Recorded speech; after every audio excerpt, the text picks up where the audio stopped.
पर्यावरण संरक्षण आणि शाश्वत विकासाचा विचार करताना आपल्याला दिवंगत उपमुख्यमंत्री अजितदादांची आठवण आल्याशिवाय राहत नाही। निसर्गाच्या बाबतीमध्ये त्यांच्या मनात असलेलं हळवेपण आपल्या सर्वांनीच अनेकदा पाहिलेलं आहे। आज आपण पाहिलं तर अनेक क्षेत्रामध्ये महाराष्ट्राने देशाला दिशा दिली आहे, परंतु हा विकास केवळ आर्थिक वाढीपुरता मर्यादित नसून तो शाश्वत, पर्यावरणपूरक आणि भावी पिढ्यांचा विचार करणारा असावं असं आदरणीय दादांचं स्वप्न होतं।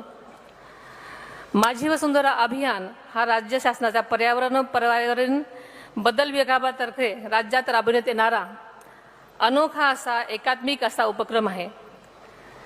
अभियानाची रचना कार्बन पृथक्करण, हरित वायूंचे उत्सर्जन कमी करणे आणि नागरिकांमध्ये शाश्वत जीवनशैलीचा प्रचार करणे ह्या 3 स्तंभावर आधारित आहे।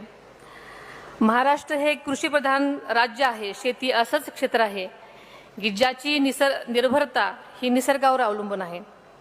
जमीन, पाणी, हवा या नैसर्गिक घटकांवरती शेती अवलंबून आहे, आपल्या सर्वांनाच माहिती आहे। त्यामुळे वातावरण बदलामुळे सर्वात जास्त प्रभावित हे आपले शेतकरी बांधव होत असतात। याची नोंद आपण सर्वांनीच घेतली पाहिजे।